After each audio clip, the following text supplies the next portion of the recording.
Je suis Béatrice Bognaud et vous écoutez l'épisode 306 de Change ma vie. Les besoins sont universels.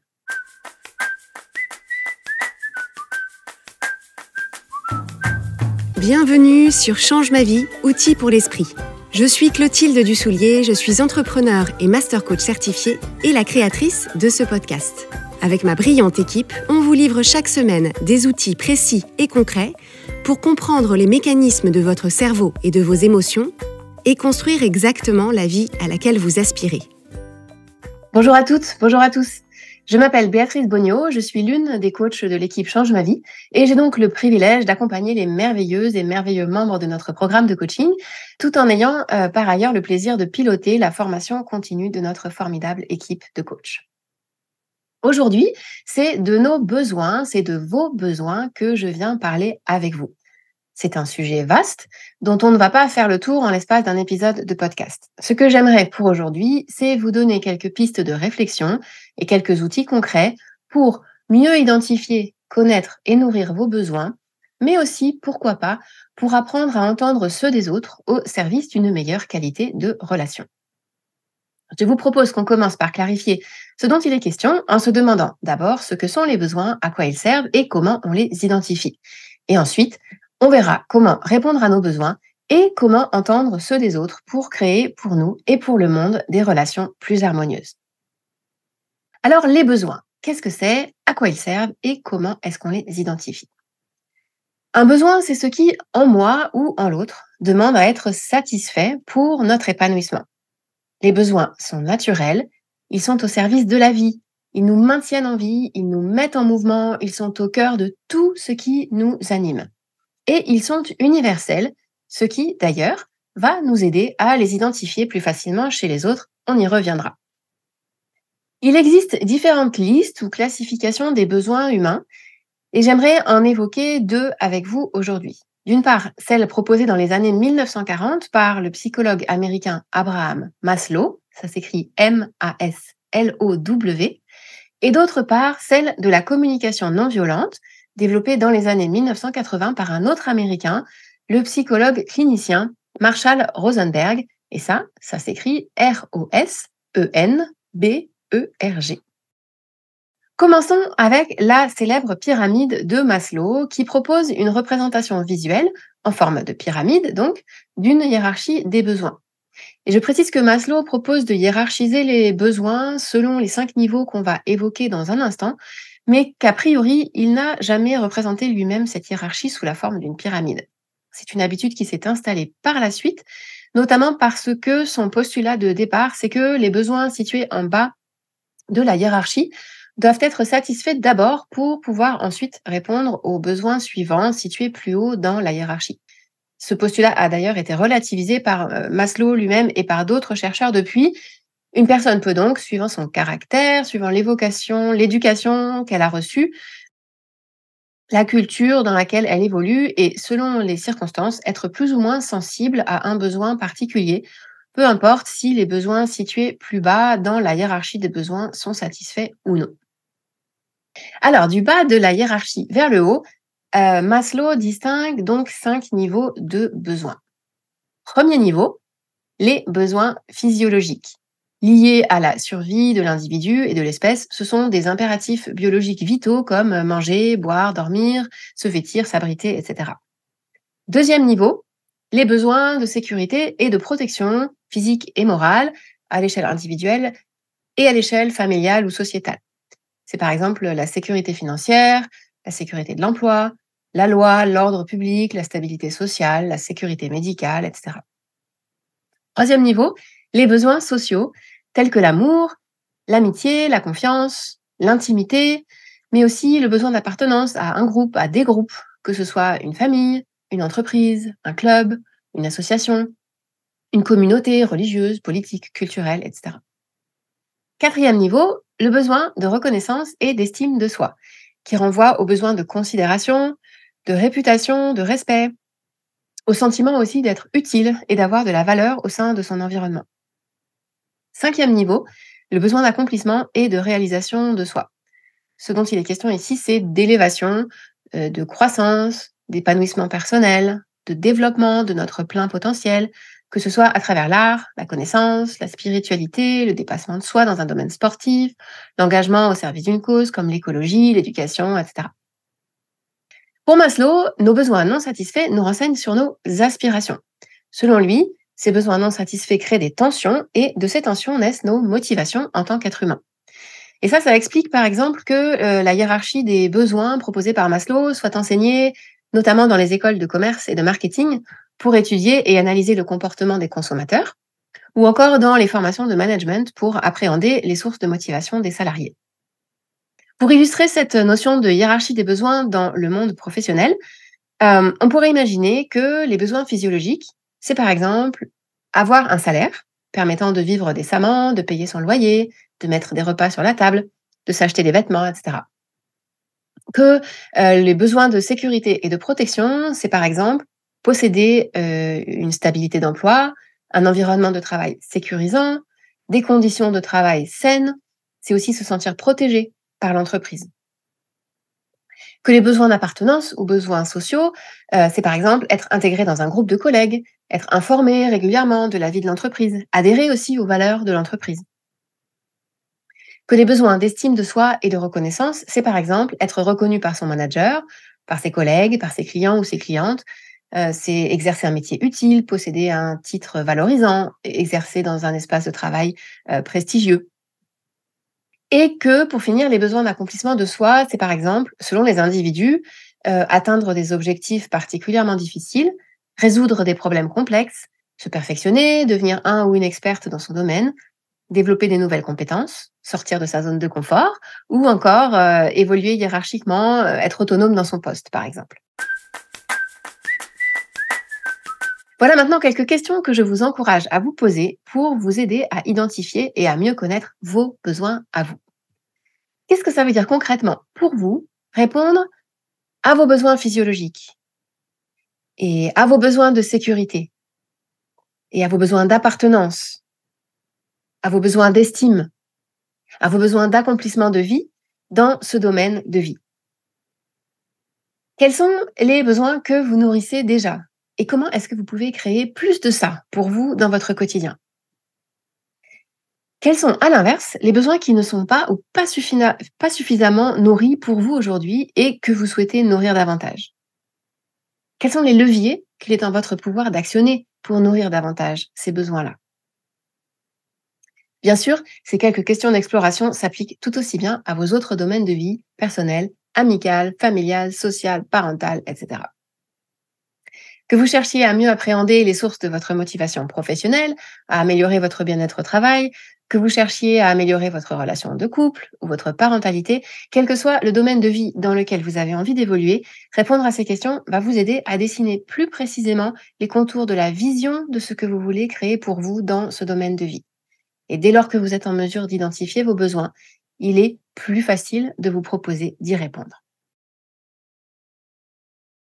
Je voudrais évoquer en complément l'éclairage que la communication non violente nous apporte à propos des besoins.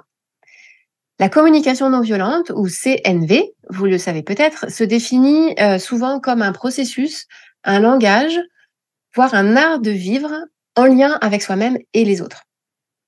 Elle a été développée dans les années 1980 par Marshall Rosenberg dans l'objectif de trouver un mode d'expression qui propose une alternative à la violence.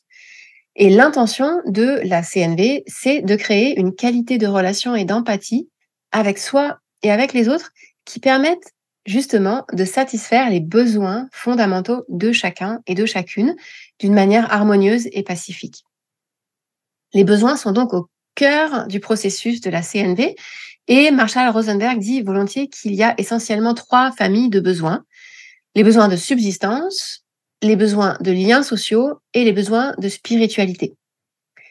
Les besoins de subsistance, ce sont les besoins physiologiques, le bien-être physique, la sécurité, le repos, la détente, la récupération. Les besoins de liens sociaux, c'est par exemple l'empathie, la compréhension, l'amour, l'intimité, la connexion. Et ce que Marshall Rosenberg appelle les besoins de spiritualité, c'est par exemple la créativité, le jeu, la distraction, l'autonomie, le sens. Alors Rosenberg ne hiérarchise pas les besoins et les ouvrages ou les sites internet qui présentent la communication non violente proposent souvent des listes de besoins qui sont classés par famille, avec l'idée que ces listes ne sont ni exhaustives ni définitives et qu'elles sont destinées à être un point de départ pour approfondir la connaissance de soi et pour faciliter une meilleure compréhension et une meilleure relation entre les personnes. Selon Marshall Rosenberg, les besoins sont ce qu'il appelle des manifestations de la vie. Ils recouvrent l'ensemble de tout ce qui apparaît être nécessaire à un être, que cette nécessité d'ailleurs soit consciente ou non. Et par ailleurs, il nous dit que les besoins sont légitimes, universels, et qu'ils ne sont ni bons ni mauvais. Si c'est possible pour vous au moment où vous écoutez cet épisode, je vous propose d'appuyer un instant sur pause et de formuler cette phrase à voix haute. Mes besoins sont nécessaires et légitimes. Comment est-ce que vous vous sentez quand vous dites ça à voix haute? À quel point est-ce que vous croyez vraiment ça d'ailleurs? Qu'est-ce qui vous empêche, peut-être, de croire ça pleinement pour l'instant? Et quel nouveau monde des possibles s'ouvre peut-être à vous quand vous dites ça à voix haute? Qu'est-ce que ça rendrait possible pour vous si vous choisissiez de croire ça? Je voudrais en profiter pour opérer ici une distinction importante entre la notion de besoin et la notion d'envie. Parce qu'on pourrait, en lisant les définitions proposées par Maslow et par la communication non violente, conclure que nos besoins sont nécessaires, vitaux et légitimes, et que par opposition, nos envies, elles, seraient superflues, accessoires et discutables. Est-ce qu'on va pour autant s'interdire d'écouter nos envies et d'y répondre? Chacune est bien sûr libre de répondre à cette question exactement comme il ou elle le souhaite. La réponse que je vous invite à considérer, c'est la suivante. Le fait qu'un besoin soit vital et qu'une envie soit de l'ordre de la cerise sur le gâteau, ça n'est pas en soi une raison valable pour faire taire nos envies ou pour nous empêcher d'y répondre. On a chacune le droit d'avoir des envies, de les valoriser comme telles et de se donner les moyens d'y répondre si c'est ce qu'on veut pour nous, juste parce qu'on en a envie et même si on n'en a pas besoin.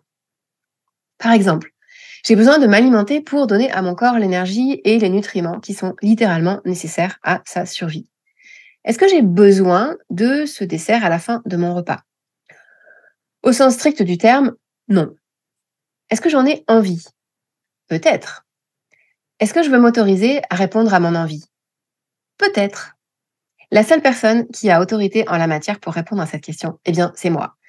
L'idée, si je le souhaite, c'est d'explorer cette envie. D'où est-ce qu'elle vient? Qu'est-ce qu'elle a à me dire? Est-ce que le fait de satisfaire cette envie va entraîner peut-être des conséquences négatives pour moi à moyen terme ou à long terme? Est-ce que cette envie masque peut-être un besoin que je peux nourrir autrement? Si par exemple, c'est de la douceur et du réconfort que je recherche, comment est-ce que je peux nourrir ce besoin pour moi autrement qu'en mangeant ce dessert, si par ailleurs, je sais que manger au-delà de la satiété ou manger quelque chose de sucré, ça ne correspond pas à la vision que j'ai pour mon corps et pour ma vitalité en ce moment? Ou bien est-ce qu'à l'inverse, je me sens pleinement alignée avec les raisons pour lesquelles j'ai envie de ce dessert? Est-ce qu'à l'inverse, je m'autorise pleinement à nourrir cette envie au sens propre du terme et à me délecter de ce choix conscient que je fais?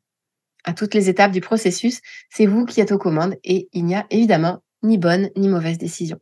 Ce dont on a surtout envie pour vous, à Change ma vie, c'est que vous puissiez faire vos choix de manière intentionnelle. Marshall Rosenberg nous dit aussi qu'un besoin, c'est une abstraction. Ça n'est pas quelque chose qu'on peut faire, ni prendre ou toucher. Et on voit bien effectivement que le réconfort, la reconnaissance, la connexion, le soutien, ce ne sont pas vraiment des choses tangibles. En revanche, on peut, d'après Rosenberg, identifier la satisfaction ou non de nos besoins par une sensation physique.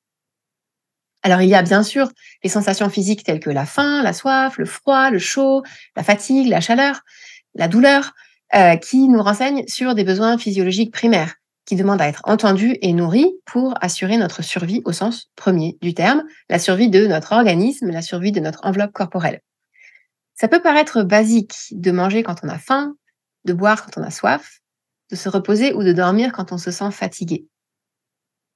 Mais la réalité, c'est qu'on ne le fait pas toujours, n'est-ce pas? À mon sens, il y a là un premier niveau de connexion à soi à explorer. Pensez à votre quotidien. À quel moment est-ce que vous n'écoutez pas votre fatigue physique parce que il faut que vous rendiez ce dossier dans les temps? À quel moment est-ce que vous faites taire votre besoin d'aller aux toilettes parce que il faut que vous vous occupiez des enfants d'abord? À quel moment est-ce que vous mangez alors que votre corps n'a pas faim? À quel moment est-ce que vous ignorez ces migraines ou ces douleurs à l'estomac parce qu'il y a des choses plus importantes ou plus urgentes à traiter? Si vous avez envie de vous reconnecter à votre corps et à vos besoins, voilà quelques questions d'exploration que je vous confie. Quelle est la croyance qui vous fait ignorer ce besoin ou penser qu'il n'est pas légitime? Quels sont les signes auxquels vous pourriez désormais vous proposer d'être attentif ou attentive pour entendre ces besoins? Comment votre corps vous signale-t-il, par exemple, que vous avez besoin de repos? À quoi ressemble la sensation de faim dans votre corps? Et la sensation de satiété? Et quelle est la pensée intentionnelle que vous pourriez vous proposer de mobiliser pour vous autoriser à entendre, à écouter et à honorer ce besoin? Il y a donc ces sensations physiques qui nous parlent de nos besoins physiologiques, et puis il y a aussi les autres sensations physiques qui nous parlent de nos autres besoins. Ces autres sensations physiques sont particulièrement chères au cœur de Change ma vie, parce qu'elles sont en réalité la traduction en ressenti corporel de nos émotions. Pour schématiser, l'idée, c'est qu'une émotion agréable nous envoie le message: merci, mon besoin est rempli, tout va bien.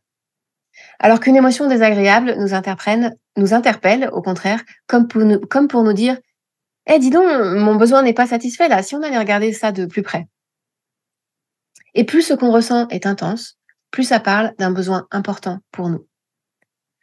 On vous le dit souvent sur Change ma vie, quand on se propose de les écouter, nos émotions sont un véritable GPS parce qu'elles nous parlent de nos besoins. On va donc se proposer de se mettre à l'écoute et d'identifier le besoin dont cette sensation physique, dont cette émotion nous parle. Peut-être que vous n'avez encore jamais vraiment fait ça. Peut-être même que vous avez intériorisé l'idée que vos besoins ne comptent pas, ne sont pas prioritaires, voire qu'ils sont un problème pour les autres et que pour cette raison, il vaut mieux les taire. Et ça ne serait pas surprenant. Repensez à toutes les fois, dès votre plus jeune enfance, où on vous a demandé de ravaler votre colère alors que votre besoin de justice demandait à être entendu, ou de manger parce qu'il était l'heure de manger alors que votre corps vous envoyait le signal qu'il n'avait pas faim pour l'instant, merci bien. La liste est longue, presque infinie, des messages directs ou indirects que nous recevons au fil de notre éducation et de notre socialisation autour de l'idée que nos besoins dérangent, peuvent attendre ou passer, quoi qu'il en soit, après ceux des autres. Donc pas de panique. Si vous mettre consciemment à l'écoute de vos besoins, c'est quelque chose que vous ne savez pas encore vraiment faire pour l'instant, ça va vous demander un peu d'entraînement, un peu d'expérimentation, de tâtonnement, et ça n'est pas du tout un problème. C'est même comme ça qu'on apprend le mieux. Et puis, on n'est pas à l'école ici. Il ne s'agit pas de trouver la bonne et unique réponse à un problème de mathématiques. Il y a bien plus de nuances que ça quand il s'agit de vos besoins. Vous pouvez vous appuyer sur la liste des besoins développés par Maslow, sur celle proposée par la communication non violente ou sur toute autre liste que vous aurez identifiée et qui vous convient. Vous pouvez aussi créer votre propre liste de besoins au fil de l'eau et même la partager avec nous à l'adresse hello@changemavie.com. On sera ravis de vous lire. Imaginons par exemple que vous avez travaillé d'arrache-pied pendant plusieurs semaines pour finaliser ce projet qui vous tenait à cœur et que votre manager vous avait confié.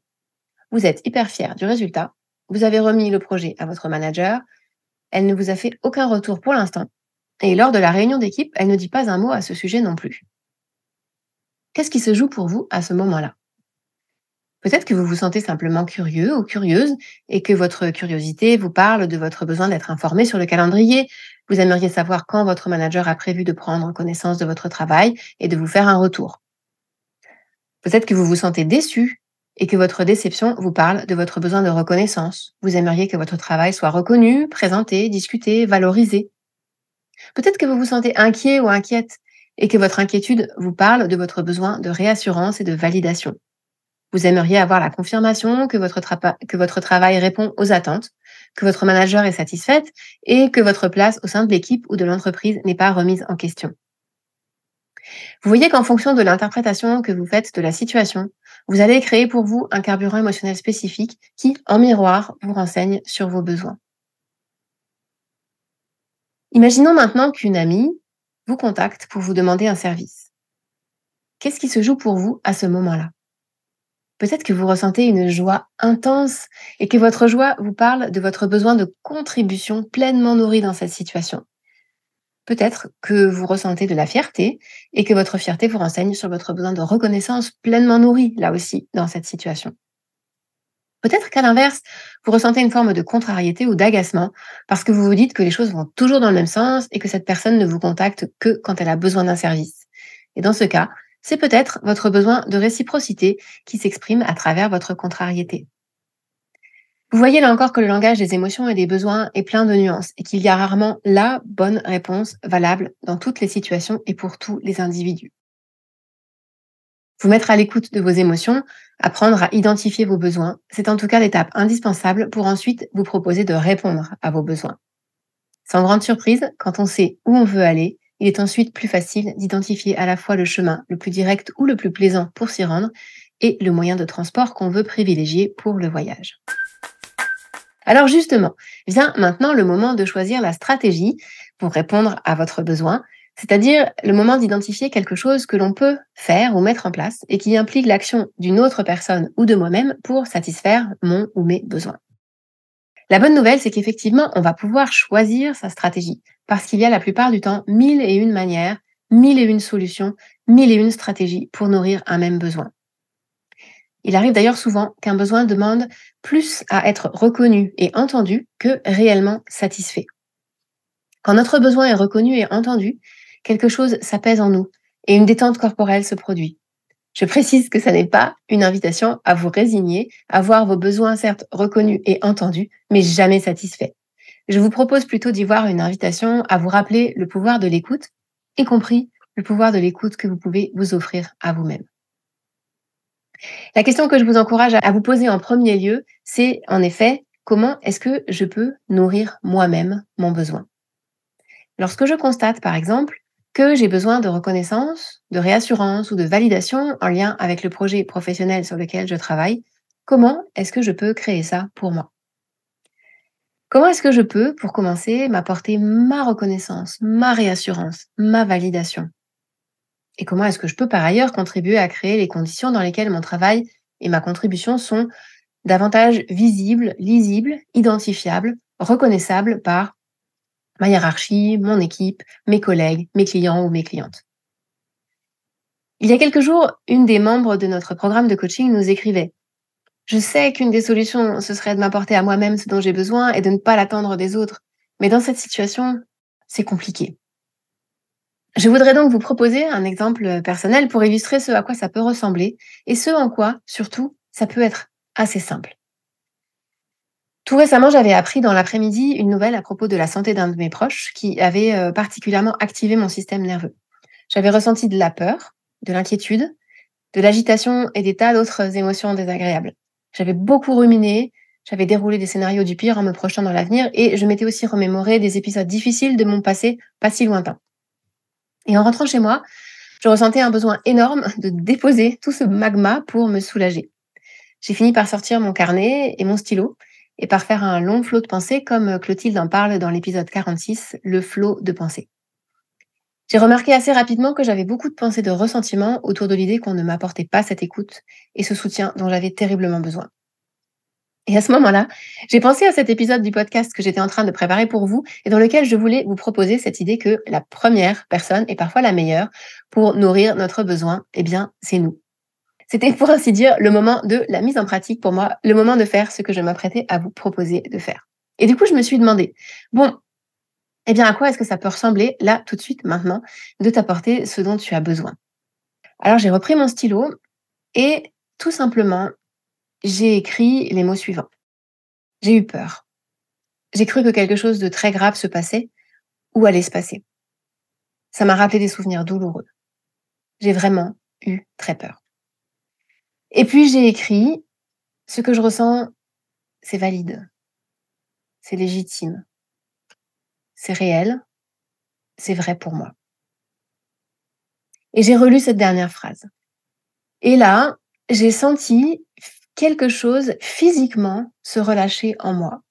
J'ai senti quelque chose dans mon corps se détendre, s'apaiser.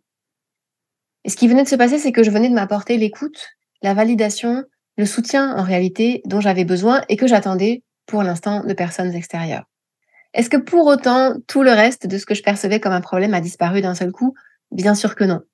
Mais quelque chose était différent, fondamentalement différent.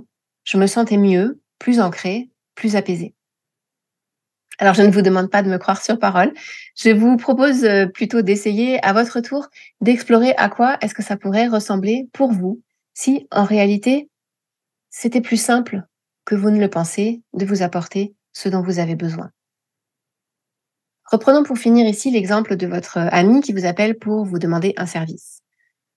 Lorsque je constate que j'ai besoin de réciprocité, de connexion ou de contribution dans mes relations amicales, comment est-ce que je peux incarner ça, créer davantage de ça avec cet ami qui m'appelle pour me demander un service, mais aussi plus largement avec d'autres amis, avec d'autres personnes. Peut-être que ça me montre que moi-même, je ne m'autorise pas à faire appel à elle ou à d'autres personnes quand j'en ai le besoin et que je veux me proposer de changer ça.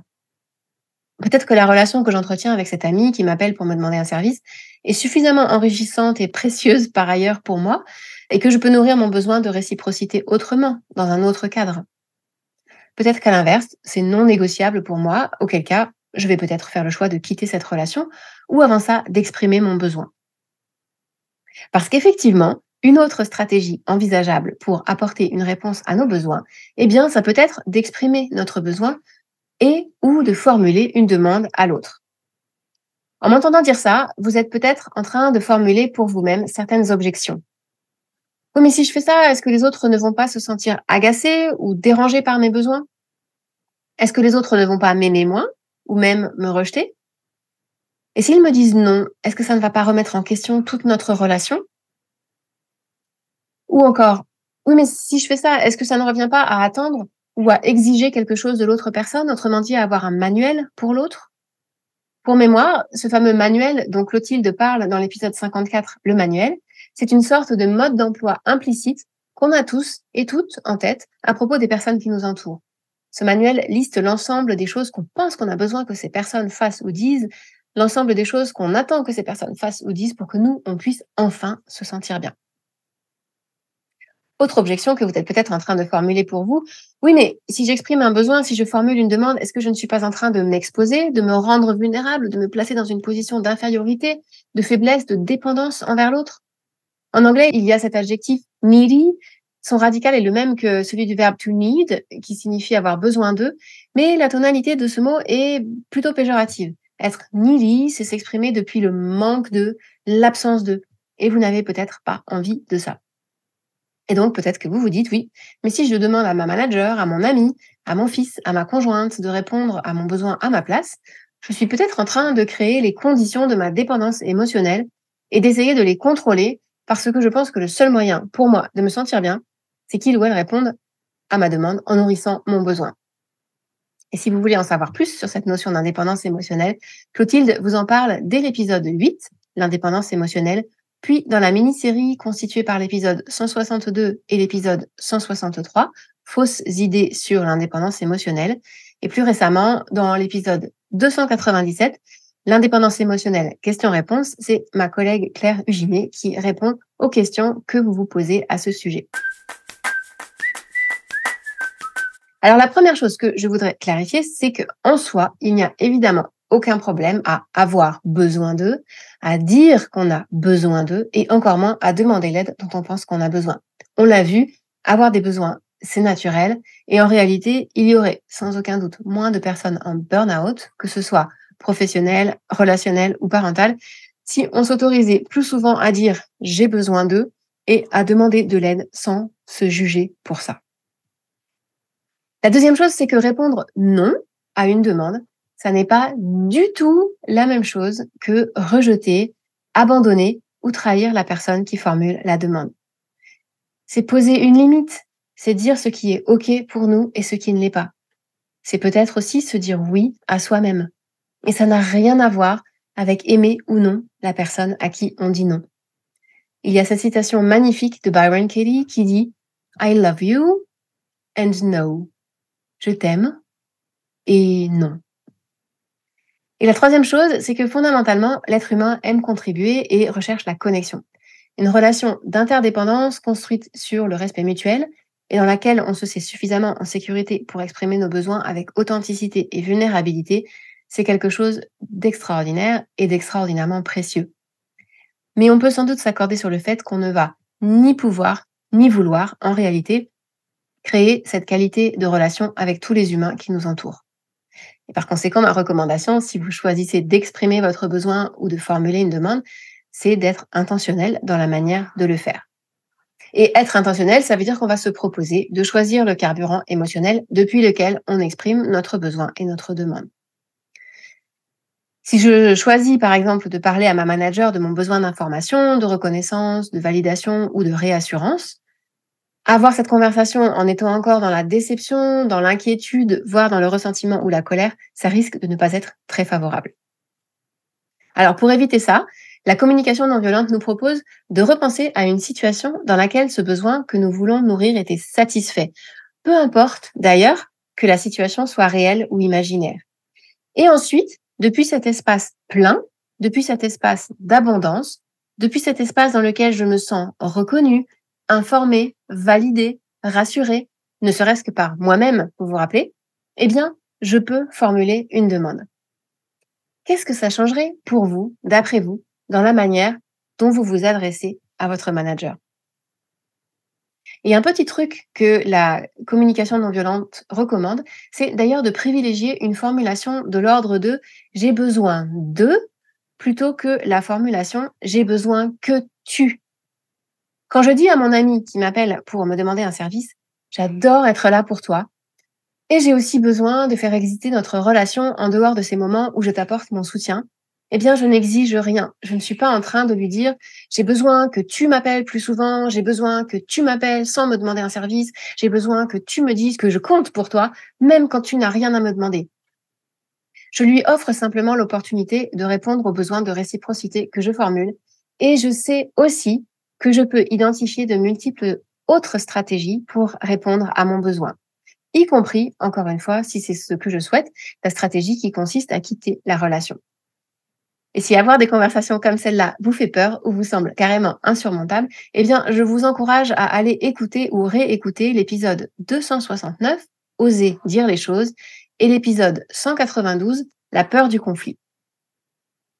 Cette notion de stratégie multiple pour répondre à un même besoin, c'est l'une des idées qui m'a le plus enthousiasmée lorsque j'ai découvert la communication non violente. Les besoins sont universels, au sens où ils sont les mêmes pour tous les êtres humains, et en même temps, leur expression diffère selon les personnes, selon les époques, selon les cultures. Ce que ça veut dire, c'est non seulement que j'ai à ma disposition de multiples stratégies pour répondre à mes propres besoins, mais aussi que les autres, avec qui j'ai ce besoin humain en commun, vont peut-être choisir d'adopter des stratégies complètement différentes de la mienne pour répondre à leurs besoins. Un même besoin universel et des stratégies individuelles différentes pour y répondre. On n'est pas obligé d'être d'accord sur la stratégie, mais on peut au moins se retrouver sur ce noyau commun d'humanité qui est notre besoin. Cette distinction, à mes yeux, est essentielle parce qu'elle permet de reconnaître la légitimité des besoins de chacun. Et ainsi, il n'y a pas de stratégie, il n'y a pas, de conflit de besoins, il n'y a que des conflits sur les stratégies, sur les moyens que nous voulons mettre en œuvre pour tenter de satisfaire nos besoins. Et de ce point de vue, apprendre à connaître nos besoins et parler de nos besoins, eh bien, ça nous relie à l'autre. Alors, ça ne veut pas dire accepter tout et se transformer en paillasson sous prétexte que les besoins sont universels. Ça ne veut pas dire non plus oublier ses propres besoins pour se plier en quatre afin de répondre à ceux des autres d'abord. Ça ouvre néanmoins un espace de compréhension mutuelle, là où un conflit, pour reprendre les mots de Marshall Rosenberg, c'est l'expression tragique et maladroite d'un besoin insatisfait.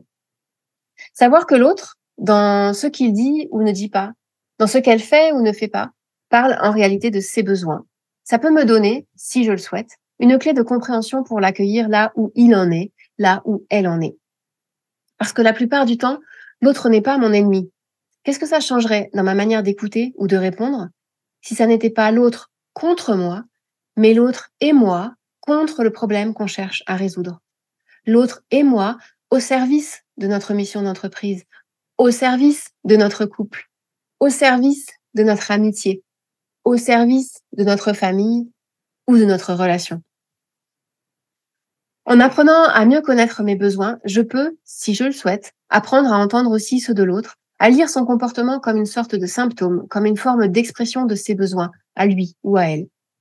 Et il est tout à fait possible que je trouve sa manière d'exprimer son besoin ultra maladroite, pénible, douloureuse, voire inacceptable pour moi. Et là encore, à tout moment, je reste libre de dire stop, de dire non, de poser mes limites. Et si vous vous demandez comment on fait ça, eh bien, je vous propose d'aller écouter ou réécouter l'épisode 93, Savoir dire non, et l'épisode 55, Les limites. Nous voilà arrivés au terme de cet épisode consacré aux besoins. Je veux pour finir récapituler ce qu'on a vu ensemble aujourd'hui. Les besoins sont naturels et ils sont au service de la vie. Ils désignent ceux qui, en moi et en l'autre, demandent à être satisfaits pour notre épanouissement. Ils sont légitimes. On les désigne par des notions abstraites qu'on peut classer par grandes familles. Et globalement, on distingue des besoins physiologiques en lien avec notre subsistance, des besoins sociaux et des besoins d'épanouissement personnel ou spirituel. Nos besoins non satisfaits sont à l'origine de notre motivation et ils se manifestent à nous par le biais de sensations physiques qui expriment notamment nos émotions. En nous mettant à leur écoute, en apprenant à les identifier, nous pouvons approfondir notre connaissance de nous-mêmes et donc mieux savoir comment répondre à nos besoins par nos propres moyens ou en demandant de l'aide. Et les besoins sont universels et sont donc communs à des degrés divers à tous les humains. Il n'y a en ce sens pas de conflit de besoins, mais seulement éventuellement des conflits de stratégie. Et parler de nos besoins nous relie à l'autre et à l'humanité que nous avons en commun, et ça peut ainsi nous aider à créer une meilleure qualité de relation avec les personnes qui nous entourent. Si ce que vous venez d'entendre vous parle, et si vous avez envie d'être accompagné pour apprendre à mieux connaître et à mieux identifier vos besoins, pour apprendre à nourrir et à exprimer vos besoins, pour apprendre à mettre votre connaissance de vous-même au service de la création de relations plus harmonieuses avec votre entourage, c'est exactement ça qu'on aide les membres de notre programme de coaching à faire grâce aux outils qu'on leur transmet. Je vous remercie pour votre écoute et je vous dis à bientôt.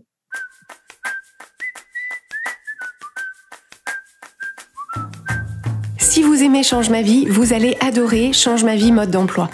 Change ma vie mode d'emploi, c'est le programme de coaching qui va vous donner des ailes pour atteindre tous vos objectifs de vie. Grâce à notre méthodologie unique, nous allons vous guider pas à pas pour développer la vision riche et vivante de ce que vous voulez. Nous allons vous aider à trouver la clarté sur la façon la plus simple et la plus directe de l'obtenir et nous allons vous apprendre à soutenir votre élan tout du long en surmontant les obstacles avec confiance pour vous sentir avancer tous les jours vers la vie à laquelle vous aspirez. Si vous écoutez Change ma vie, c'est que vous savez que vous avez une vie extraordinaire à vivre. Une vie qui a du sens et un impact, et c'est notre mission et notre passion de vous y aider. Je vous donne donc rendez-vous dès aujourd'hui sur changemavie.com/coaching pour avoir toutes les informations.